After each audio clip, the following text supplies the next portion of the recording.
Assalamualaikum warahmatullahi wabarakatuh. Perkenalkan, saya Bediatul Malihah dengan NIM 2119352 akan sedikit memaparkan tentang syarat dan adab poligami. Yang pertama yaitu syarat poligami. Syarat poligami telah diatur dalam UU Perkawinan yang memberikan izin kepada suami untuk berpoligami lebih dari satu istri.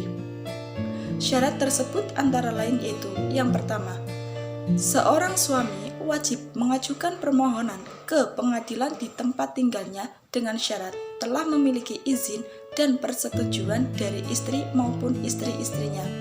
Yang kedua yaitu adanya kepastian suami menjamin keperluan hidup istri-istrinya dan anak-anaknya. Yang ketiga yaitu adanya jaminan bahwa seorang suami mampu bersikap adil kepada para istri dan juga anak-anaknya. Selain dalam UU Perkawinan, syarat poligami juga diatur dalam Islam. Islam memiliki syarat poligami sesuai dengan syariat Islam dengan beberapa syarat antara lain yaitu yang pertama, seorang suami harus bersikap adil. Salah satu tindakan sikap adil yaitu bersikap tegas dalam mengambil keputusan. Yang kedua, jumlah istri yang dipoligami tidak boleh lebih dari 4. Hal ini sesuai dengan firman Allah Quran Surah An-Nisa ayat 3. Yang ketiga yaitu wanita yang dipoligami tidak ada hubungan saudara dengan istrinya, baik hubungan saudara secara nasab maupun tunggal sesuson. Yang keempat yaitu mampu menjaga kehormatan para istri. Yang kelima, siap menafkahi lahir batin. Menafkahi lahir batin merupakan kewajiban utama seorang suami. Haram hukumnya jika seseorang yang belum mampu mencukupi nafkah seorang istri akan tetapi ingin memiliki istri baru. Yang kedua yaitu adab poligami. Beberapa adab poligami antara lain yaitu seorang laki-laki tidak boleh memperistri 2 wanita bersaudara dalam satu waktu. Yang kedua yaitu berpoligami tidak boleh menjadikan seorang suami lalai dalam menjalankan perintah Allah Subhanahu wa Ta'ala. Yang ketiga yaitu tidak menikahi 4 orang perempuan dalam satu waktu sekaligus. Yang keempat yaitu jika seseorang menikahi wanita kelima padahal dia telah memiliki 4 orang wanita, maka jika dia mengetahui hukumnya, dia akan dikenai hukuman rajam. Jika dia tidak mengetahui hukumnya, maka seorang laki-laki tersebut akan dikenai hukum dera.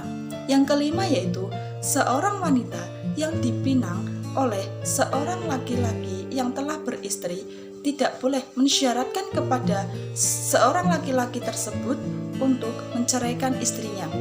Demikian pemaparan dari saya, kurang lebihnya mohon maaf. Wassalamualaikum warahmatullahi wabarakatuh. Bismillahirrahmanirrahim. Assalamualaikum warahmatullahi wabarakatuh. Nama saya Muhammad Lazimi Fikri Nazir, NIM 2119359. Di sini saya akan melanjutkan materi mengenai poligami menurut pandangan Islam. Poligami tidak serta-merta diperbolehkan dalam Islam. Islam sendiri memiliki batas dan syarat yang ketat pada seorang yang hendak melakukan poligami. Di antaranya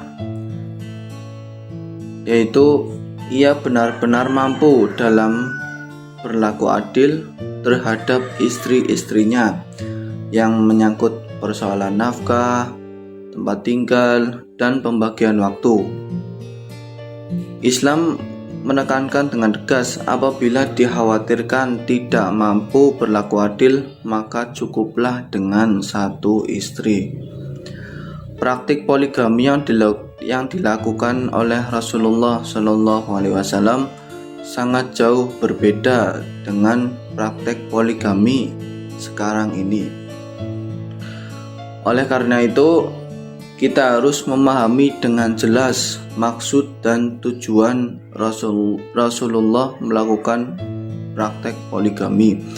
Di antaranya yaitu pertama, Rasulullah diutus untuk menyebarkan kasih dan sayang kepada seluruh alam yang tertera dalam firman Allah Quran Surat Al-Anbiya ayat 107 yang bunyinya Bismillahirrahmanirrahim Ma arsalnaka illa rahmatan lil alamin. Dan kami tidak mengutus engkau Muhammad melainkan untuk menjadi rahmat bagi seluruh alam. Yang kedua yaitu Rasulullah diutus untuk menjadi suri tauladan untuk umat manusia, seperti dalam surat Quran surat Al-Ahzab ayat 21 yang bunyinya Bismillahirrahmanirrahim Laqad kana lakum fi rasulillahi uswatun hasanatun liman kana yarjullaha wal yawmal akhir wa dzakarallaha katsira. Sungguh telah ada pada diri Rasulullah suri tauladan yang baik bagimu, yaitu bagi orang yang mengharap rahmat Allah dan kedatangan hari kiamat dan yang banyak mengingat Allah. Yang ketiga yaitu Rasulullah diutus untuk melindungi dan mengangkat martabat kaum wanita, anak-anak yatim, para budak dan kaum tertindas lainnya, seperti dalam surat An-Nisa ayat 127 yang artinya dan mereka meminta fatwa kepadamu tentang perempuan, katakanlah Allah memberi fatwa kepadamu tentang mereka, dan apa yang dibacakan kepadamu dalam Al-Quran juga memfatwakan tentang para perempuan yatim yang tidak kamu berikan sesuatu mas kawin yang ditetapkan untuk mereka, sedangkan kamu ingin menikahi mereka, dan tentang anak-anak yang masih dipandang lemah, dan Allah menyuruh kamu agar mengurus anak-anak yatim secara adil dan kebajikan apapun yang kamu kerjakan. Sesungguhnya Allah Maha Mengetahui. Yang keempat, Rasulullah menyuruh umatnya untuk berumah tangga, untuk membentuk keluarga yang sejahtera, bahagia, dan menumbuhkan generasi Islami yang kuat di masa depan, bukan semata-mata untuk menyalurkan fitrah seksnya.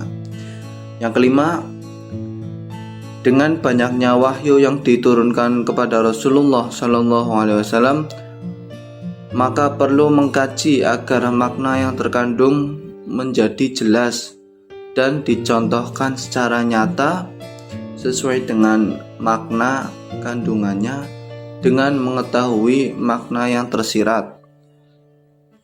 Maka dengan jelas terlihat alasan-alasan di balik praktek poligami yang dilakukan oleh Rasulullah SAW.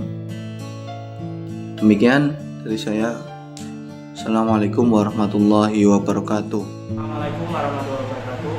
Maka nama saya Emre Kamal 2119346. Di sini saya akan melanjutkan presentasi dari makalah sebelumnya, yaitu tentang faktor-faktor penyebab perceraian.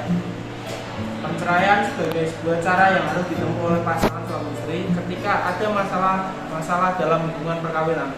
Mereka tidak dapat menyelesaikan dengan baik. Ada beberapa faktor, yaitu ada dua, yaitu faktor internal dan faktor eksternal. Yang pertama, faktor internal, yaitu kekerasan dalam rumah tangga atau biasa disebut dengan KDRT. Menurut kasus dan kekerasan domestik atau kekerasan dalam rumah tangga mengacu pada bentuk perilaku yang dilakukan dengan niat menyakiti atau mencederai salah satu anggota keluarga. Kekerasan ini ada dua bentuk, yaitu kekerasan verbal dan non-verbal. Yang kedua yaitu masalah ekonomi. Ekonomi juga turut menjadi indikator yang menentukan satu keluarga dapat tidaknya menjalankan fungsi sosial ekonomi dalam masyarakat. Menurut Friedman, Keadaan ekonomi merupakan kondisi atau faktor sosial yang terjadi bagaimana seorang bertahan hidup dengan kondisi ekonomi yang memiliki kebutuhan hidup akan dapat tercukupi. Yang ketiga yaitu usia. Pernikahan dini dan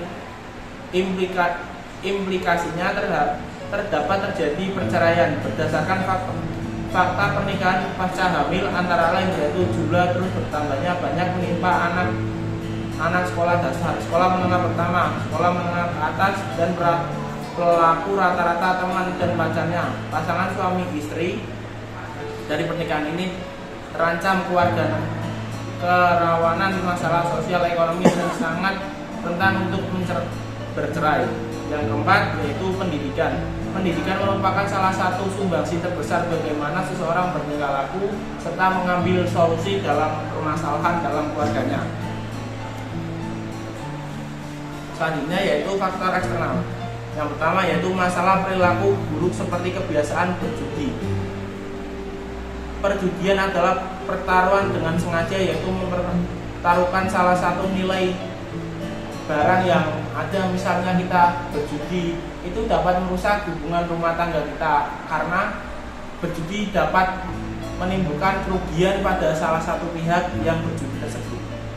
Yang kedua yaitu perselingkuhan. Perselingkuhan itu menjadi salah satu faktor terbesar, yaitu disebabkan dengan adanya perzinahan yang dilakukan oleh seorang terhadap orang lain, bukan menjadi pasangan hidup yang sah, padahal telah terkait dalam perkawinan secara agama maupun negara.